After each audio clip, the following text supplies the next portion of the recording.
bienvenidos a otro programa de Espacio Europa en Multicanal Radio. Hoy es sábado 29 y mañana son las elecciones en Francia. Voy a pasar por encima de esto muy brevemente porque ya no tendremos tiempo para analizarlo la semana que viene, con los resultados obviamente, pero por poneros un poco otra vez en el meollo, en el asunto para los que no estén al tanto.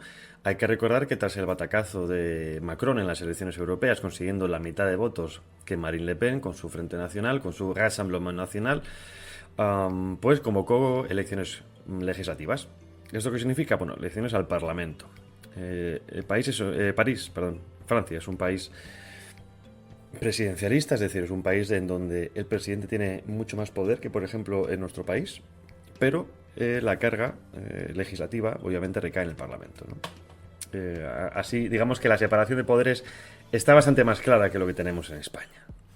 Es un sistema muy semejante al estadounidense. De hecho, los dos maman de la misma fuente, revolucionaria, masónica en su origen, en cuanto a, digamos, a separar esos tres poderes, sobre todo el Ejecutivo, en cuanto a sus capacidades respecto a los otros dos, ¿de acuerdo? Esto es importante entenderlo porque muchos piensan que, claro, convocaba legislativas y a la vez presidenciales. No, son dos cosas diferentes, pero una cosa no quita que vaya a la otra, sobre todo en función de los resultados. Según una compañera de trabajo, Anne Lore, periodista francesa, dice que Macron está muerto. Esto no quiere decir que no logre sobrevivir, ¿de acuerdo? Porque, bueno, como ya sabéis, el miedo a la ultraderecha pues, es enorme, o lo que llaman ellos ultraderecha, que ahora veremos que no lo es tanto. Y, pues bueno, ya sabéis que en este caso no va a haber, pero sí que en las presidenciales hay dos rondas, ¿no? Primero se vota, digamos, la gente vota al candidato que más le gusta, con el que más se identifica, y en la segunda generalmente vota al contrario de sus intereses, es decir, voto para que no salga el que no quiero. ¿De acuerdo? Seguramente el otro tampoco lo quiero yo, porque ya he votado, o sea, si he votado previamente a ese en primera ronda, sí, pero como luego imaginaos que vosotros votáis a un candidato perdedor, pues en la segunda ronda seguiréis votando a uno que para vosotros no es el que debe ser, pero preferís a uno antes que otro. En fin, esas bondades de la democracia para que luego nos demos cuenta de que realmente la gente, muy poca gente vota realmente por el bien común, ¿no? O prácticamente nadie vota pensando en el bien común, vota por su bolsillo, por sus propios intereses, lo cual hace que estos sistemas, comparado con otros, sean completamente inviables, ¿no? Así estamos como estamos, también hay que decirlo. Porque luego aparte tenemos lo de que cada uno vota para una cosa y después los políticos hacen lo que quieran con el voto. Y es que aquí viene la chicha. Porque resulta que recientemente el candidato a las presidenciales a las legislativas del Frente Nacional. Digo Frente Nacional, aunque no se llame Frente Nacional, pero bueno, porque me parece más fácil que decir Rassemblement National, ¿de acuerdo? Entonces, Frente Nacional, Bardella, dice que ahora, al contrario de lo que ha opinado su partido, hasta el momento, sí que estaría a favor de una escalada de ayuda militar a Ucrania. ¿Esto qué quiere decir? Que está a favor de una participación escalada de Francia en el conflicto. ¿Esto qué quiere decir? Que está a favor o que está en sintonía con los halcones de Washington para que la guerra escale en Europa y que tengamos que irnos a un conflicto con Rusia. Esto que su partido decía que en Aney del Paraguay que había que buscar la paz, pues ya ha dicho Bardella que de eso no y que nos vamos para adelante. Recordaos que Macron hizo más o menos lo mismo, pero fácilmente reculó porque se le echaron encima a mucha gente. Y aquí tenemos a la nueva ultraderecha, entre comillas, francesa. Una derecha ultraderecha, entre comillas, francesa, que votó masivamente a favor de incluir el aborto como derecho constitucional en Francia con la reforma promovida por Macron y que ahora además está promoviendo una escalada militar con Rusia en Ucrania.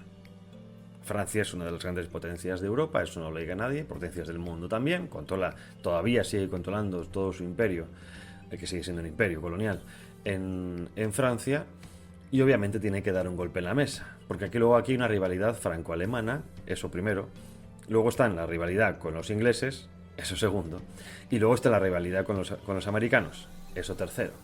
Y aquí obviamente nadie quiere moverse para salir en la foto. Así como al principio mucha gente no quería salir en esa foto, hoy muchos quieren salir en la foto.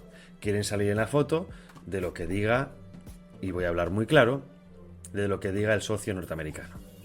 Porque, nos guste o no, el árbol de Washington o de Langley da mucha sombra. Y frente a un mundo que estamos yendo a una conflagración entre Estados Unidos, China, sus aliados, incluido Rusia, pues obviamente muchos quieren ponerse cuanto antes para ser aceptados en el grupo. Y lo digo no como que sea algo antiestratégico, porque me parece algo bastante lógico. Digo, visto lo visto el panorama político que tenemos, ¿no? Lo que me parece extraño es cómo en apenas unos pocos años todo lo que se consideraba como impropio y digno de ser apartado de la sociedad, hoy en día es asumible o asumido. ¿Por qué? Porque ha aceptado ciertos postulados. En este caso son la pertenencia o digamos la relajación en cuanto a la crítica a la Unión Europea y la pertenencia a la OTAN, ¿no? Recordemos, si algunos tenéis un poco más de años, ya sabréis lo que significaba el Frente Nacional en su momento con Jean-Marie Le Pen. Eso sí que era extrema derecha. Extrema derecha no europea, que nada tiene que ver con la extrema derecha mediterránea. Esto también hay que decirlo. Pero nada que ver. Obviamente ha habido unos cambios para ser presidenciable. Vuelvo a decir lo mismo, esto no es una crítica. Esto es un análisis que muchos partidos tendrán que hacerlo.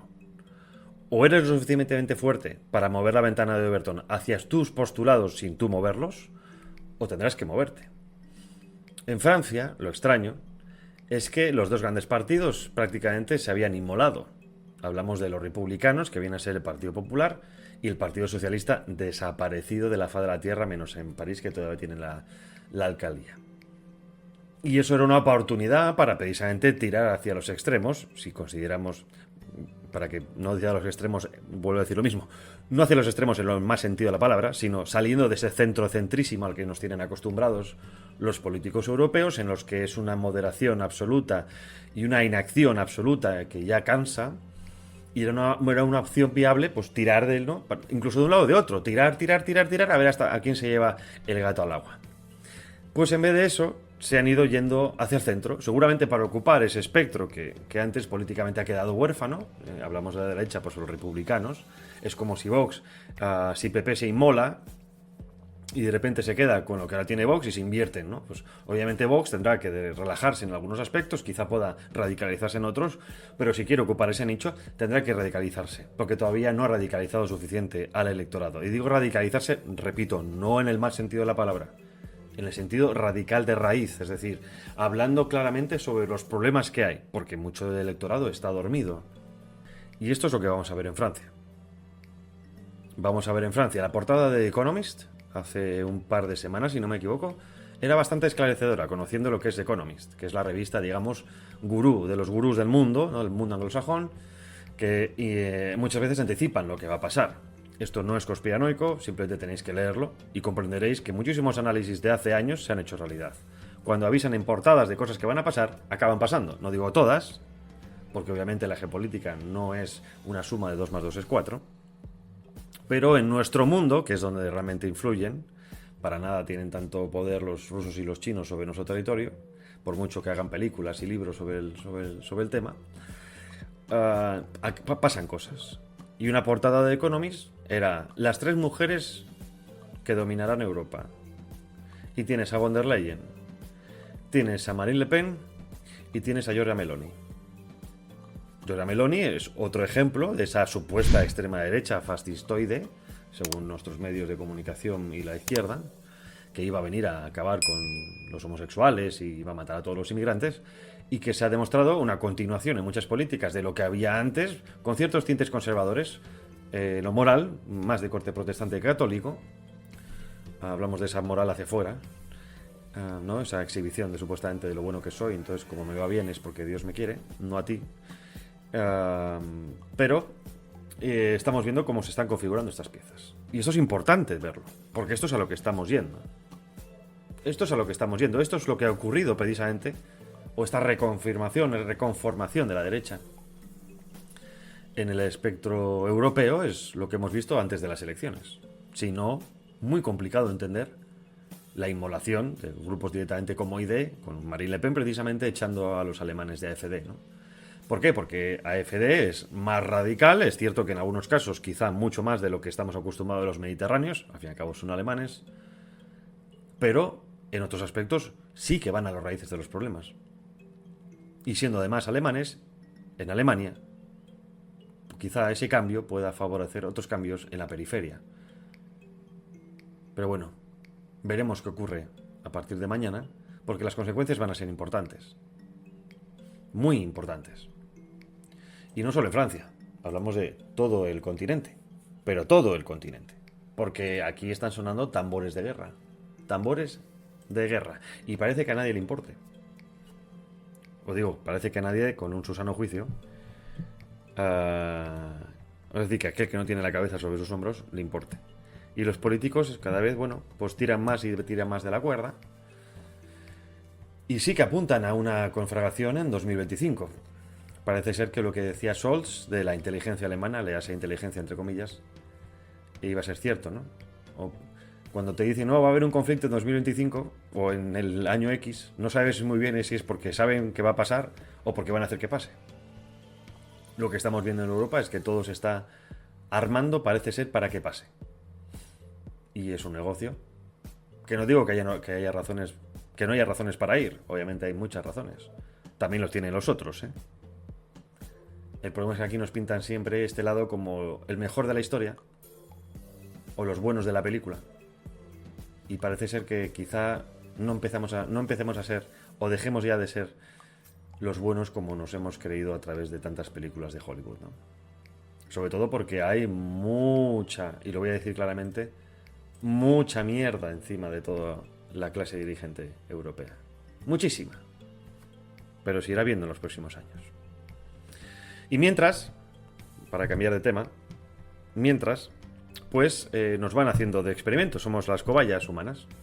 Ya sabéis que a muchos les gusta jugar con nosotros y además nos van sacando pildoritas.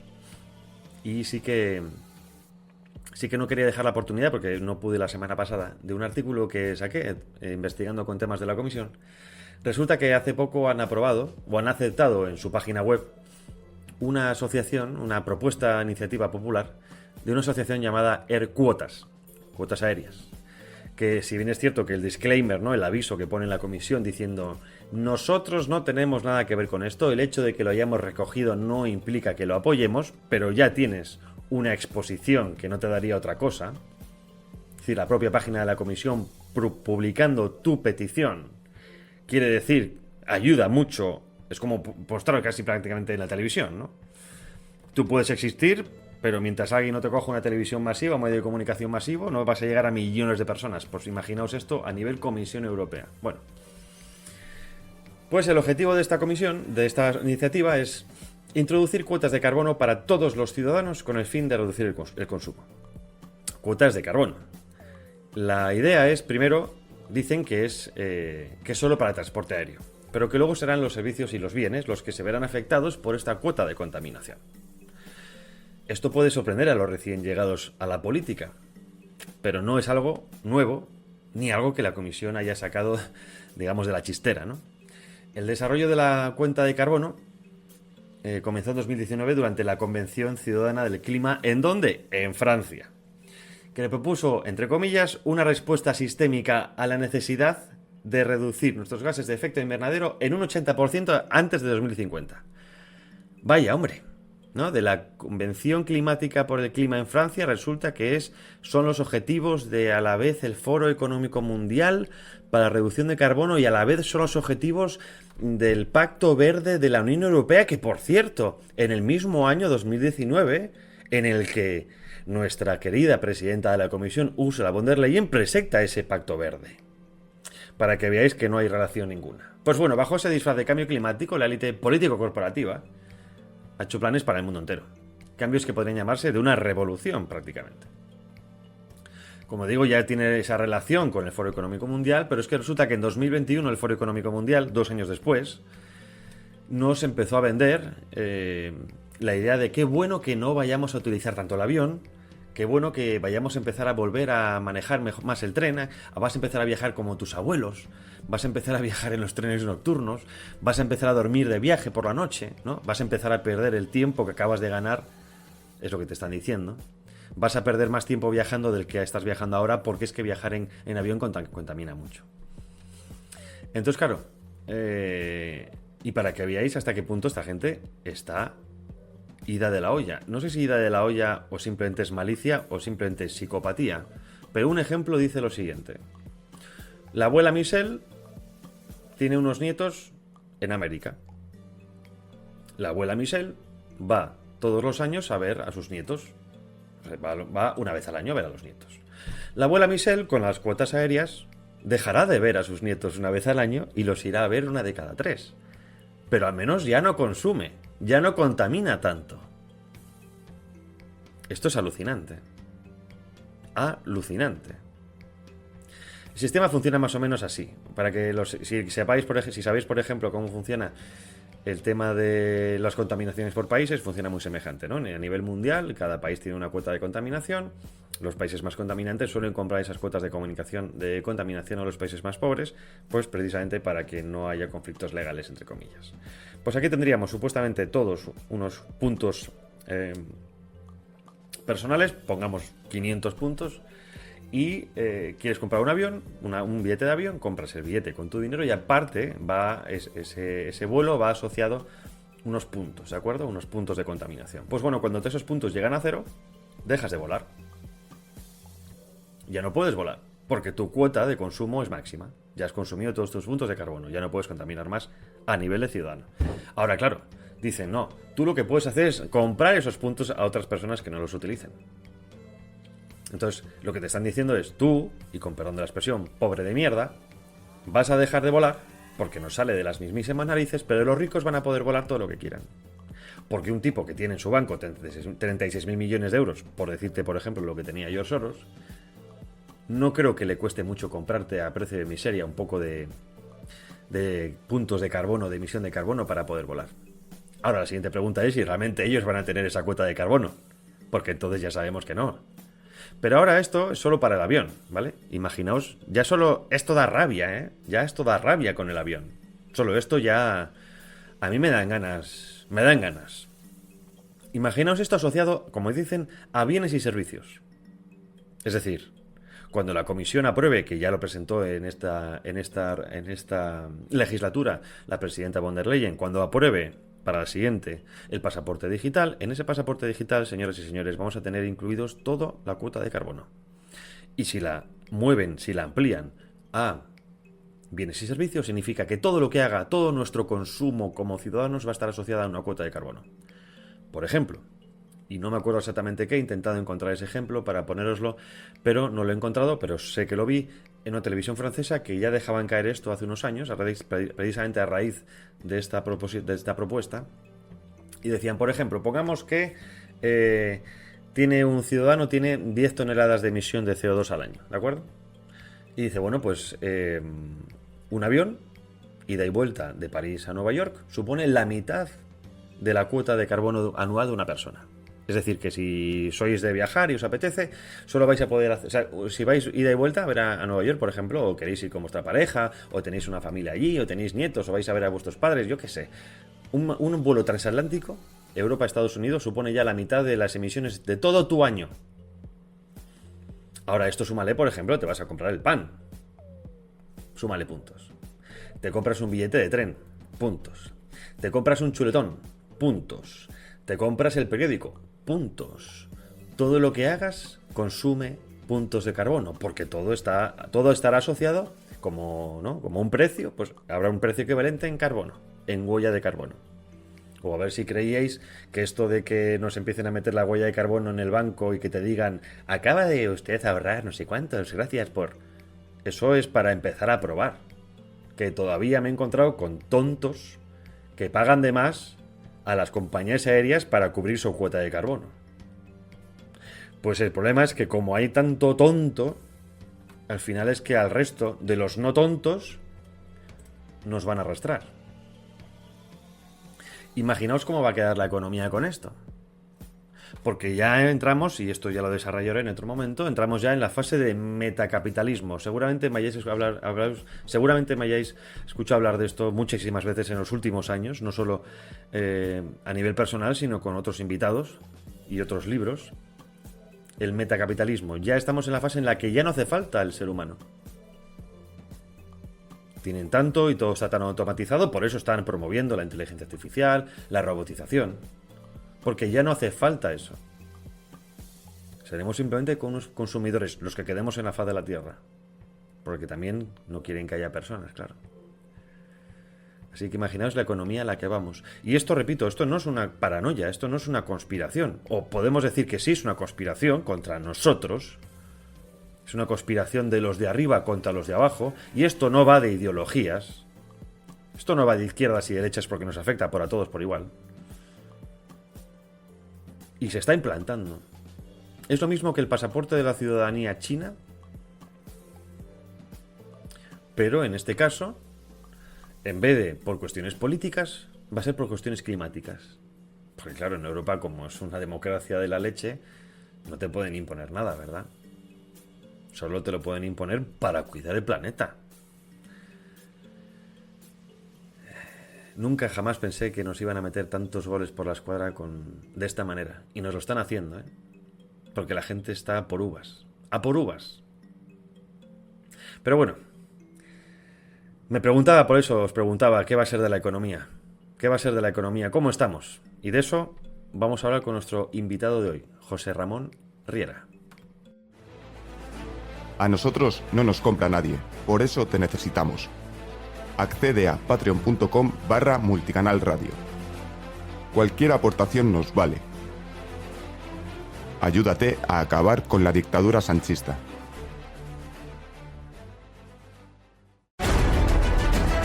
A partir del 1 de abril, Castellón Confidencial amplía su horario cada día en Multicanal Radio. Una realidad política, social y económica que nos ocultan, que no aparece en los grandes medios de radio ni en televisión. Esa información confidencial es la clave para entender nuestro futuro y saber interpretar la actualidad. Desde el 1 de abril, cada día de 10 a 12 de la mañana, la descubrimos en Castellón Confidencial. Ahora con 2 horas de programa solo en Multicanal Radio. Súmate a la resistencia con Albert Castillón.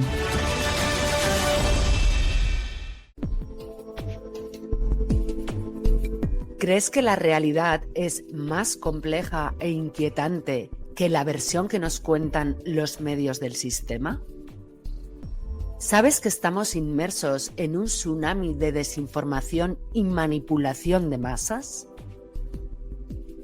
¿Buscas una comunidad en la que poder compartir versiones alternativas y explicaciones arriesgadas acerca de la narrativa orwelliana que nos invade?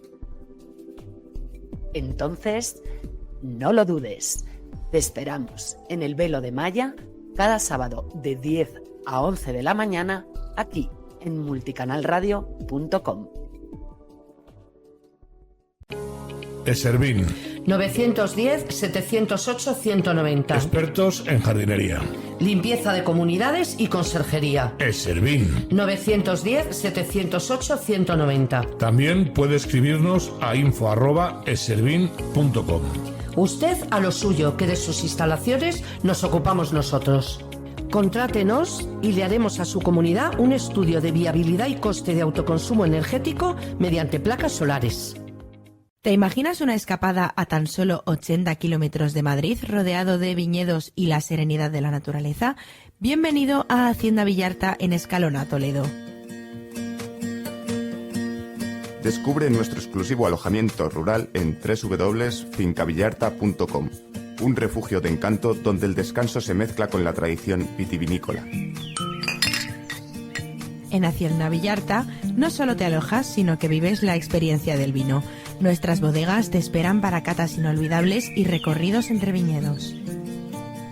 Despiértate con la frescura del campo, explora los senderos que rodean la finca y sumérgete en la cultura vinícola toledana. A media hora de Toledo y del parque temático Puy du Fou. Haz de tu escapada algo extraordinario en Hacienda Villarta. Reserva hoy en www.fincavillarta.com y descubre la magia a tan solo un paso de Madrid. Reserva este espacio para eventos familiares, reuniones de amigos, empresa, negocios. Visita www.fincavillarta.com o llame al número de teléfono 913441990.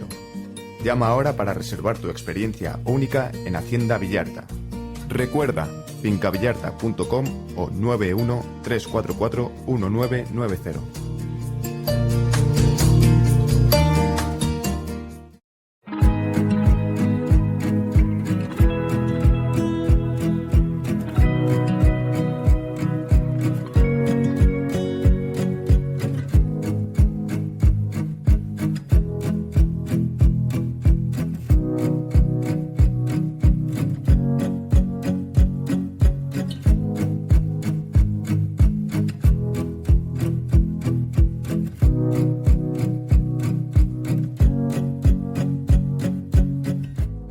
Bueno, pues ya estamos de vuelta con nuestro invitado de hoy. Espero que algunos o muchos lo conozcáis. Es José Ramón Riera, economista, empresario, autor del libro El precio de las autonomías, 88.000 millones de despilfarro, que si no lo habéis leído ya estáis tardando, y es colaborador en varios medios como El Toro Televisión, Periodista Digital, El Debate o La Gaceta. Es un prolífico autor, no solo tiene canal propio de YouTube, que también os recomiendo que lo sigáis, sino que, como acabo de decir, publica habitualmente en diferentes medios de comunicación, diferentes columnas, y luego, aparte, es escritor de este libro que, repito, lo tenéis que leer, sobre todo para comprender esas críticas que se hace al estado de las autonomías, ¿no? El despilfarro que hacemos en España con ese dinero para que después digan que no hay dinero en las arcas. José Ramón, muchísimas gracias por estar aquí con nosotros. Un placer, Javier. Ya sabes que para mí te tengo un cariño y un respeto especial y, por lo tanto, a tu completa disposición.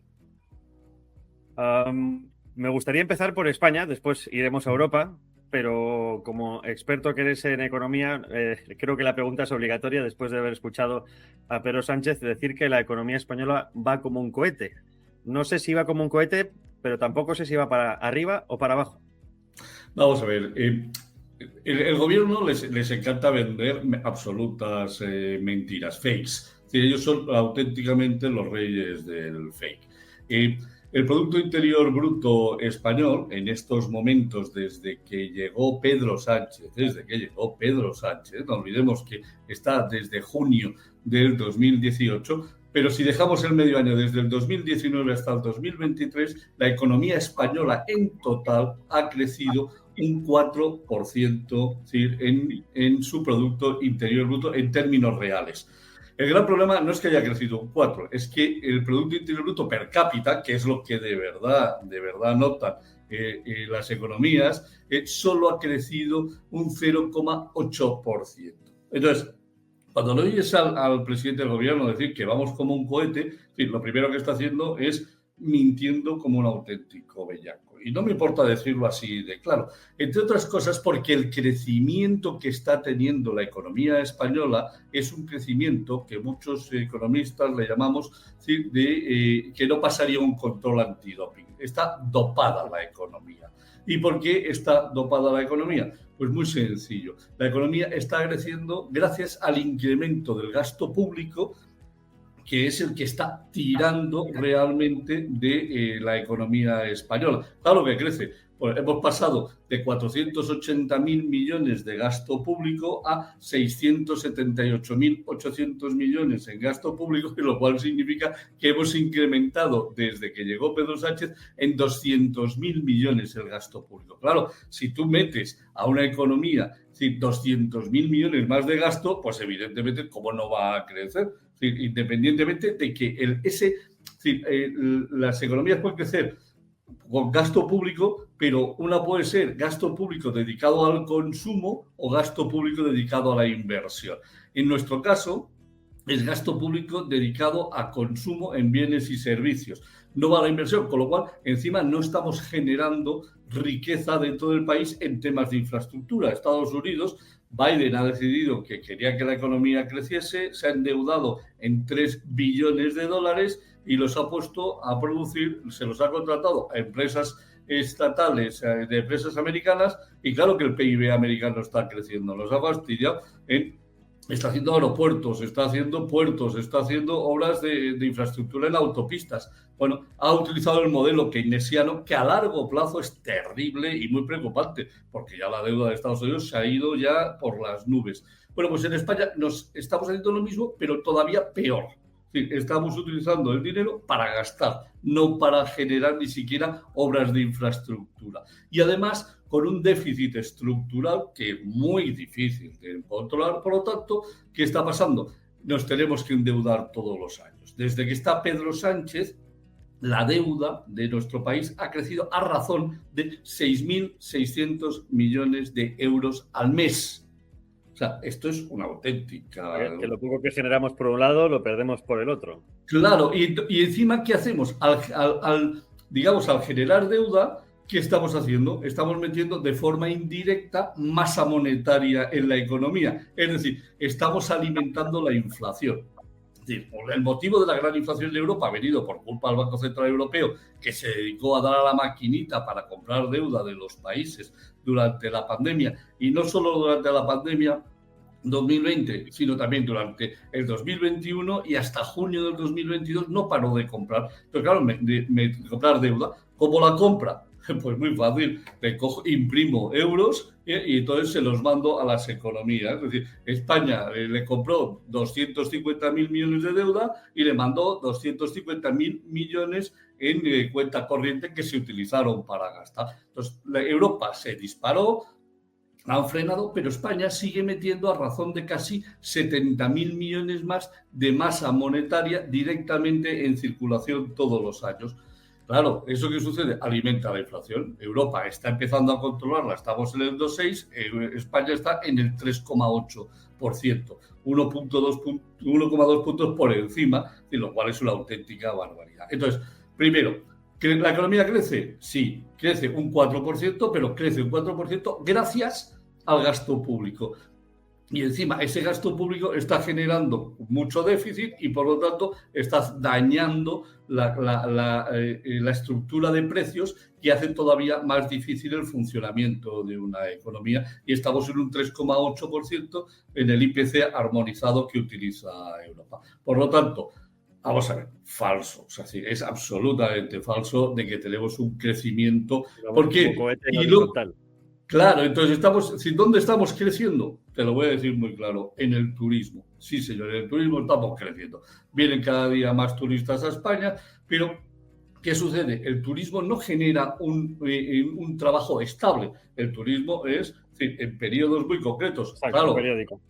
Claro, es decir, en Baleares desde junio o desde mayo hasta octubre. En Canarias desde octubre hasta abril. En la Costa del Sol, es decir, los 4 meses. Claro, y ahí sí que estás creando empleo, pero el empleo se cae en cuanto desaparecen los turistas. Con lo cual estás creando un empleo muy débil. Un empleo que además no utiliza, digamos que personas súper profesionales, me refiero. No estamos generando empleo para ingenieros, no estamos generando empleo de alto valor añadido, sino empleo de medio y bajo valor añadido. Con lo cual, claro, nuestra economía, aunque crezca por el turismo, no lo está haciendo en el resto de los sectores que deberían de ser los importantes, como la agricultura, la industria, porque lo estamos haciendo en la línea de servicios. Y déjame que te haga un comentario, porque esto sí que es muy duro lo que está pasando con la agricultura. La agricultura,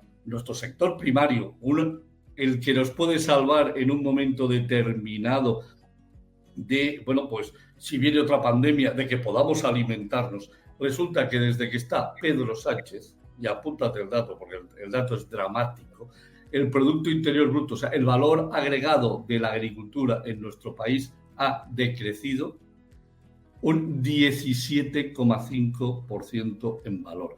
Esto es una barbaridad. Y esto ha pasado fundamentalmente por un tema que es la adopción del Pacto Verde en la agricultura a ultranza. No es que se haya, como está haciendo, pues por ejemplo, Irlanda, o están haciendo otros países en el este de Europa, la parte báltica y Hungría y demás, Polonia, es decir, en el cual, claro que hay cosas que no queda otro remedio que hacer, pero si se puede, se evita. Y entonces, España no. España ha adoptado el Pacto Verde de Ursula von der Leyen como si fuese la Biblia. Y claro, eso que ha producido un desastre económico en el sector primario que ha decrecido, ha bajado su valor en producción un 17,5%. Y ahora, si quieres ya, colocado esto, a lo mejor es el momento de entrar a dar un poquito de palos a la Organización Europea, porque los 4 años, 19 al 23, que tenemos de contabilidad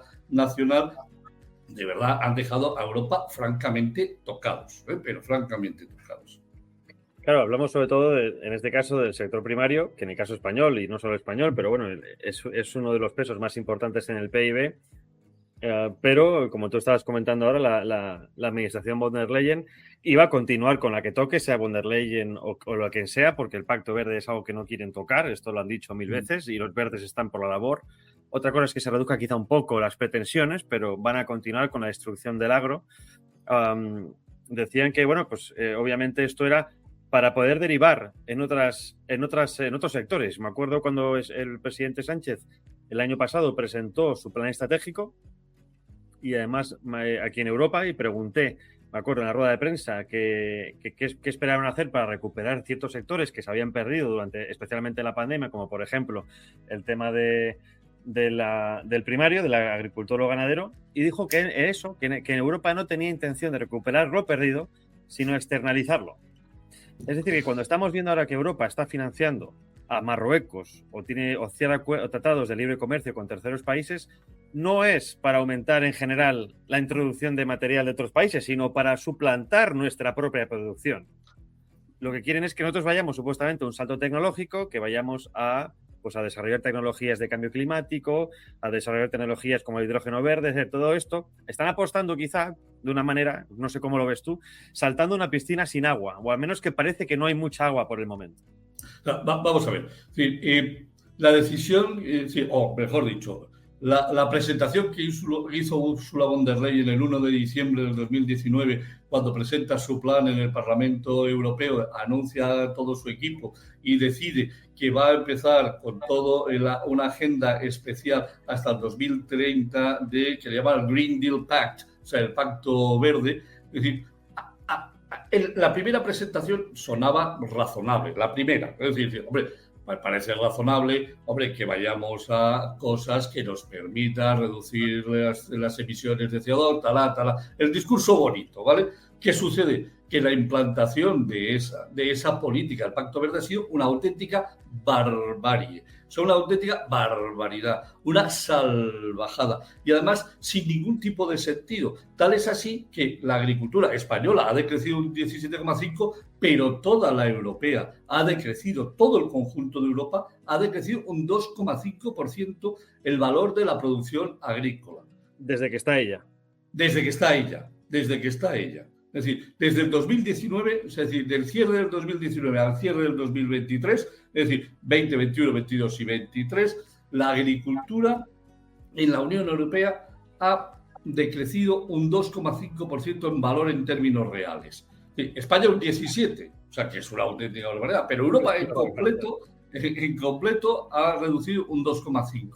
¿Y por qué? Porque, bueno, vamos a ver, lo que tú acabas de explicar es la absoluta realidad. Es la decisión, primero, de que nuestros agricultores tengan que competir de una manera completamente diferente al resto de los productores mundiales. Oiga, si yo tengo que utilizar productos especiales fitosanitarios que emiten menos CO2, que cuestan mucho más y que además producen menos, oiga, si usted quiere importar productos del mundo, los tendrá que importar en las mismas condiciones que obligo a mis agricultores. Y si no, pues efectivamente, pues me está usted creando problemas. Y ha creado unos problemas tremendos en España, en Francia, en Italia, en todos los grandes productores, incluso en Alemania, que son los 4 más grandes países productores agrícolas en total.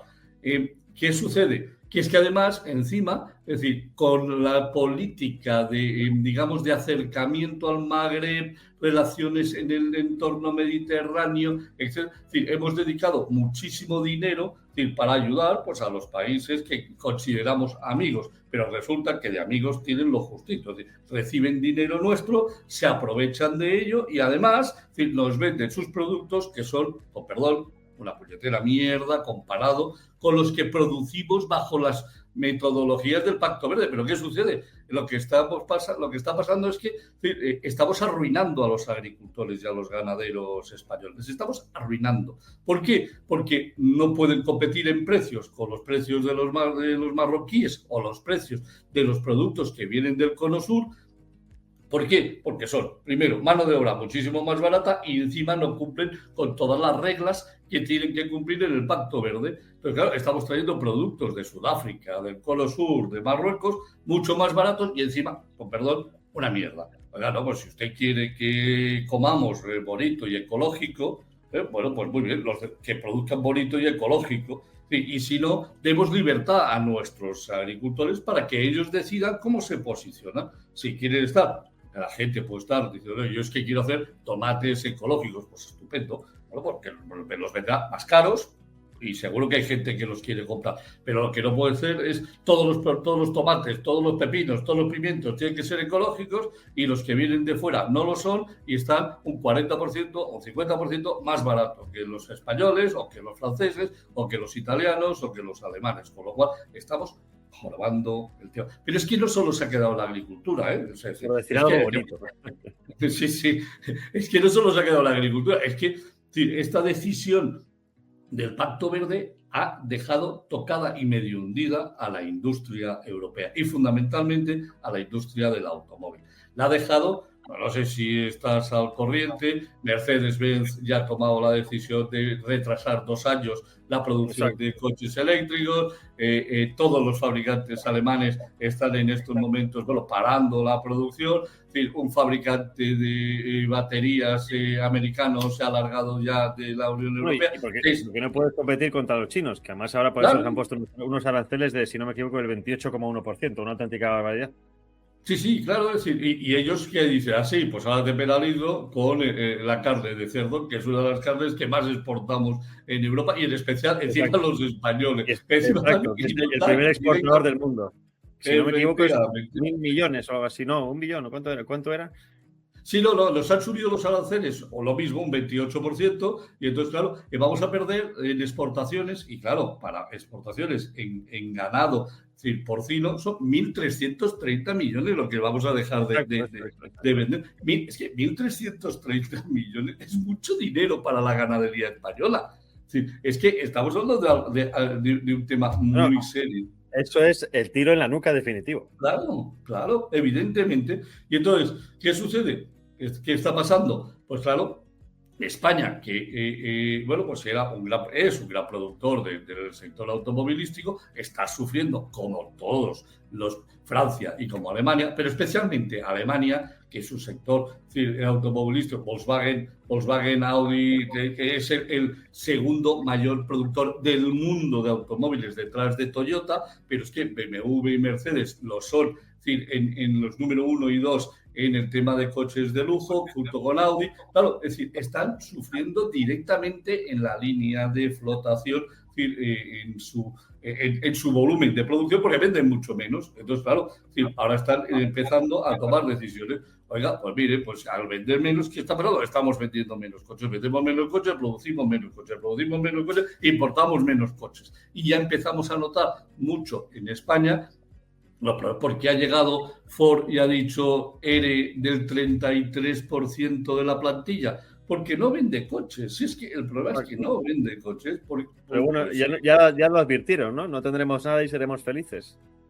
Pues efectivamente. Por ejemplo, entonces, claro, esta semana Lufthansa ha anunciado que va a poner un plus en sus tickets de 72 euros para poder costear la obligación de desarrollo de combustible sintético de la Unión Europea para poder viajar y que le cueste menos todas las imposiciones climáticas que quiere imponer la Unión Europea. Es decir, que como pasa siempre, cuando por ejemplo dicen la izquierda, no, impongamos un impuesto a la banca, ¿quién lo paga? Los usuarios. Esto es exactamente lo mismo.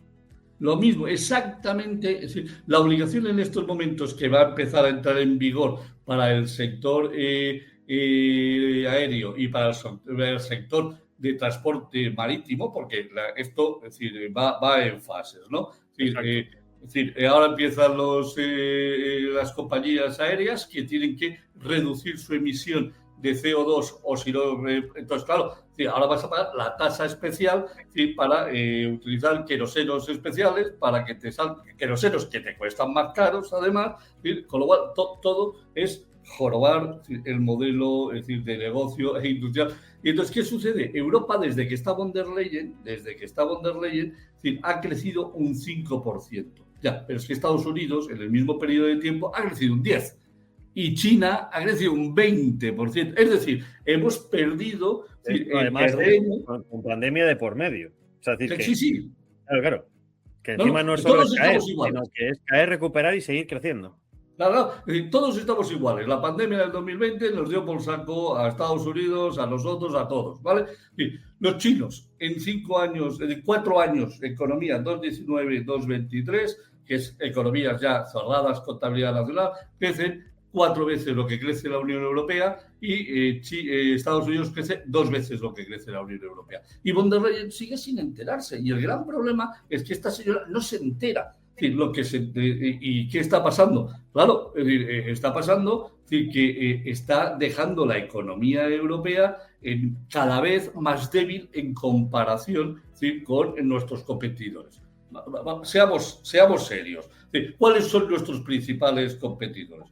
Independientemente de que mañana podamos hacer acuerdos comerciales o no con Estados Unidos, nuestro primer competidor se llama los Estados Unidos de América y el segundo competidor, o primero ya, es la China. Claro, nos ganan por todos los sitios, En el año 2000, China estaba un 20% por debajo del PIB de la Unión Europea. Hoy está un 20% por encima, 23 años después. Nos han comido, nos han quitado la comida del plato, ¿eh? Hay varias razones que lo explican. Oye, te quería preguntar, por terminar con el tema de la economía a nivel europeo, ¿qué se ha hecho con todo esto de los fondos de recuperación post-COVID, el fondo de resiliencia, que supuestamente era una inversión enorme para poner Europa camino a la economía del futuro? ¿En qué ha quedado eso a nivel europeo y sobre todo a nivel español? Bueno, te cuento, vamos a ver. Los fondos europeos, la idea que nace, además les llaman Next Generation EU Funds, es decir, fondos para nuevas generaciones, era un mecanismo para ayudar a recuperar las economías post-COVID, ¿vale? Y se iban a dotar de 750.000 millones de euros que se iban a pedir a través de deuda y préstamos en el mundo. Iban a endeudarse por primera vez la Unión Europea y de la mitad iban a ser a fondo perdido, la otra mitad iban a ser, préstamos. Bien, ¿tú has visto algún informe? Te pregunto, que tú que estás en Bruselas, ¿has visto algún informe de la Unión Europea, es decir, informe serio, profundo, de a qué se han dedicado los fondos? No, ¿verdad? Ni uno, yo tampoco. Entonces, ¿cómo es posible que la propia Comisión Europea... Claro, lo tendrá la Comisión bien tapadito esperando a que salga la nueva Comisión. Sí, bueno, pues a lo mejor. O ni siquiera, porque es que posiblemente lo que se ha hecho con esos fondos ha sido, malgastarlos. Si quitamos a Italia, que además... a los italianos, ya sabes que son muy especiales. Les pillaron en una jugada majestática en la cual, les pillaron, haciendo trampitas en el solitario. No la agencia, sino los usuarios que habían recibido el dinero, pues lo estaban utilizando para otras cosas. El problema es que nadie sabe a qué se han dedicado estos fondos. En España nadie lo sabe. O sea, tú preguntas y dices, no, hay una herramienta que acaba de publicar hace 6 meses o 4 meses el nuevo ministro de Economía. Te miras la herramienta y no ves nada. Es decir, te dicen, no, hemos dedicado todo este dinero. Ya, perdóneme usted. Sí, magnífico. Pero dígame usted proyectos concretos. Ni uno. Dígame usted, además de todos esos proyectos concretos, ¿cuánto dinero ha llegado de verdad al mercado? Porque hemos recibido 37.000 millones y no sabemos todavía el dinero que ha llegado a la economía real. Lo que sí sabemos es que casi el 70% de los fondos parece ser que han sido usados para las administraciones públicas, para sí mismas, es decir, para dotarse de diferentes tipos de cosas. Es decir, han aprovechado que el Pisuerga pasaba por Valladolid cuando este dinero tenía que ir al sector empresarial para dinamizarlo, a reactivarlo y hacer que creciesen pequeñas, medianas y medianas grandes empresas y tuviésemos una capacidad de recuperación, el 70, si no el 80%, parece ser que ha ido, bueno, pues para Renfe, para Adif, para las comunidades, para que hagan sus cositas, sus obritas, pero la realidad, lo que tenía que haber servido en España 37.000 millones de euros sobre el Producto Interior Bruto, es que esto hubiese permitido, si hubiese llegado a la economía real, haber crecido casi un 2,5%. Pues, oiga, si hemos crecido un 4%, y ese 2,5% viene por los fondos de Generation, es que todavía es peor la cosa, porque es que sería todavía mucho más grave. Claro. Exacto. Entonces, el gran problema es que no sabemos dónde han ido esos fondos. Sí sabemos que en el tema de las mascarillas ha habido un trapicheo, pero vamos, gordo. Es decir, que y si con eso pasa con las mascarillas, imagínate con el dinero europeo. Claro. Entonces, ahí estamos. Y el problema es que la Unión Europea no es capaz, la Comisión Europea no es capaz de hacer un informe en condiciones para decirlo, oiga, que usted nos ha endeudado ya en 300.000 millones de euros para dar este dinero, ¿y a qué se ha usado? A mí, mire usted, señor von der Leyen, o sea, vamos a ver, o sea, parece que usted va a ser nombrada presidente de la Comisión otra vez. Joder, lo primero de todos, reporte usted y haga un informe de a qué se ha dedicado este dinero. Y si hay que empapelar a algún primer ministro, y si hay que empapelar a algún ministro, y si hay que empapelar a secretarios de Estado, y si hay que empapelar a algún presidente de alguna comunidad, que se los empapele, si es que no hay ningún problema. Los fondos europeos, la malversación, el mal uso de los fondos europeos es posiblemente el mayor delito que contempla el Tribunal de Justicia de la Unión Europea, y los fiscales de la Unión Europea son los máximos garantes de este tema. Oiga, me da a mí que 300.000 millones bien usados hubiesen servido para que la Unión Europea hubiese también crecido un 2%. Y si no se han crecido un 2% o se han crecido del 5, un 2%, me da que se han utilizado muy mal. Entonces, esto es un tema muy serio y yo espero, por el bien de todos, que al menos Meloni, que ha conseguido un poder muy importante dentro del grupo parlamentario conservador y todo el grupo parlamentario conservador, pegue un puñetazo encima de la mesa y exija que se explique de dónde ha ido este dinero. Porque me temo que aquí hay lío y además del gordo. Me temo que hay lío y del gordo. Si huele a muerto es que hay cadáver. Bueno, José Ramón, nos tenemos que quedar aquí.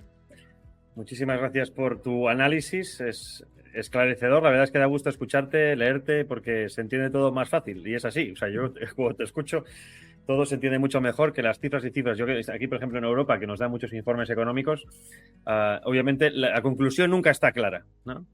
Está muy claro todo con dibujitos y panorámicas, pero la conclusión nunca está clara. Así que gracias por al menos ayudarnos a verlo más, a ver la luz al final del túnel. No sé si es bueno o malo, porque te quería preguntar para terminar si crees que es fácil salir de esta situación en la que estamos metidos. Es una respuesta de sí o no. No sé si tú eres positivo o no respecto al futuro de la economía europea. Vamos a ver, para que haya un cambio en la economía europea tiene que haber una decisión clarísima de cerrar y clausurar el Pacto Verde. Si el Pacto Verde se clausura, soy optimista con respecto a las capacidades de Europa. Si el Pacto Verde continúa y se aplica todo el modelo talibán, como se está aplicando en la agricultura y en la industria, vamos a tener unos 5 años por delante muy duros, porque el Pacto Verde está haciéndole mucho daño a la economía europea. Entonces, es fundamental, es clave que el Pacto Verde se suspenda o se reduzca en un 80%. No digo que hay cosas que no se puedan mantener, pero si se mantiene el Pacto Verde como está hoy, vamos a ver a la Unión Europea sufriendo. Y si se cambia, pues tendremos una oportunidad de recuperación. Pues con esto nos quedamos. Ya te volveremos a invitar para dentro de un tiempo a ver si tus análisis son ciertos o no, y sobre todo si con esta nueva comisión se cargan la dictadura verde, porque bueno, estamos muy cerquita de que se conforme el Parlamento y por lo tanto gobierno. Veremos qué ocurre con estos nuevos 5 años por delante y además el marco plurianual termina en 2027, aunque lo han ampliado, ya se consumieron todo el dinero que había, lo han ampliado, en parte también para ayudar a Ucrania. No hemos hablado de Ucrania, de todo lo que significa la economía o la inclusión de Ucrania, pero sí que me gustaría ya invitarte aquí en otro momento para hablar de esa nueva Europa a la que supuestamente llegamos en 2030 con 9 países más y todo lo que significa, porque hoy precisamente doy un informe en el que dicen que el euro ahí no va a funcionar como se espera. Por lo tanto, vamos a tener que pagar aún más para que todo cuadre como les gusta en Bruselas. En fin. Me da que sí. Pues Ramón, muchas gracias. Un abrazo. Un placer, Javier.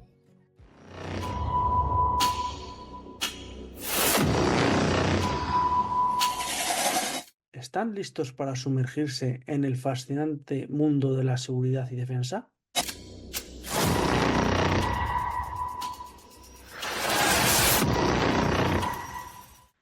Llega a sus oídos Azul y Verde, el programa que analiza a fondo los asuntos de la Policía Nacional y Guardia Civil para mantenerlos informados y protegidos.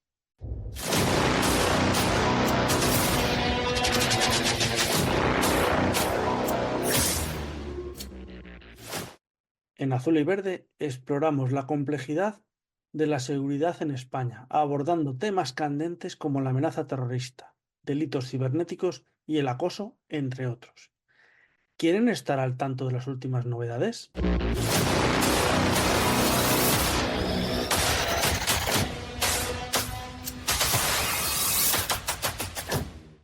Cada semana nuestro equipo de expertos desglosa la situación interna, brindándoles análisis profundos sobre la seguridad y protección de los ciudadanos. ¿Cómo enfrentar los desafíos actuales? Azul y Verde tiene las respuestas.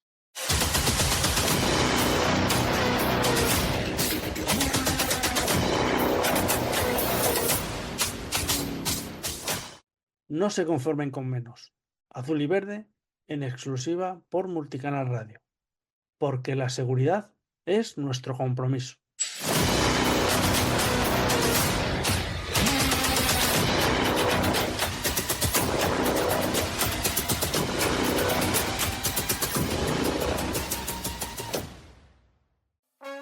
Se acabó lo de siempre. Ha llegado el avispero. Olvídate de la rutina, de las mismas voces de siempre. El avispero es frescura, es diversidad y un torbellino de información general que te hará pensar, reír y emocionarte. Imagina un barco capitaneado por Pirata, donde las voces más relevantes de las redes sociales se unen para llevarte lo último en noticias, análisis, tertulia y opinión. Aquí no solo escucharás a expertos, sino a los verdaderos influencers que alzan la voz alto y claro. El Avispero, un programa exclusivo de Multicanal Radio. Escúchalo de lunes a viernes a las 9 de la noche en nuestra plataforma multicanalradio.com o disfruta de los podcasts en iVoox. En un momento clave de la historia de España, entre la primavera del año 2003 y el fatídico 11 de marzo de 2004, todo cambió. ¿Quién podría haber hecho más para evitarlo? Descubre los secretos ocultos de este giro histórico en Quinta Estación Infierno. Una novela que te llevará al corazón de la intriga política y los misterios que marcaron una nación. Disponible ahora en Amazon, esta obra te invita a explorar los entresijos de un momento que cambió el destino de muchos. No te pierdas Quinta Estación Infierno. Disponible en formato digital y físico. Encuéntralo en Amazon hoy mismo. Una historia que desafía la realidad y te mantendrá al borde de tu asiento. Adquiere tu copia ahora. Quinta Estación Infierno. Disponible en Amazon. Si encuentras parecido con la realidad, déjate llevar por tu intuición. Quinta Estación Infierno. La verdad objetiva es la verdad objetiva, pague quien pague. Así que no te digan eso de si quieres periodismo independiente, apoya el periodismo independiente, porque claro, queremos seguir siendo independientes. No, mira, aquí vamos a seguir siendo independientes, nos apoyes o no nos apoyes, aunque preferimos que lo hagas. No te pierdas La Estoa, de lunes a viernes de 18 a 21 horas, donde tenemos política, economía, actualidad, invitados excepcionales, que gracias a la censura Pues los tenemos nosotros. Algo bueno tenía que tener esto.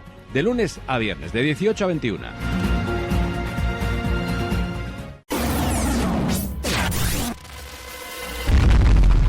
Cuando las noticias dan miedo, los que las contamos tenemos que dar más miedo. Multicanal Radio. Bueno, ya habéis escuchado. Estamos en una economía dopada. Europa está dopada, pero todo el dopaje no se ha utilizado para ganar, sino para perder posiciones en el pelotón. Así que lo que nos espera. Agárrense que vienen curvas. De momento, nosotros nos vamos. Disfruten si pueden. O como dicen, si el gobierno nos deja, como dice José Ramón Riera. Y nos vemos la semana que viene. Un abrazo.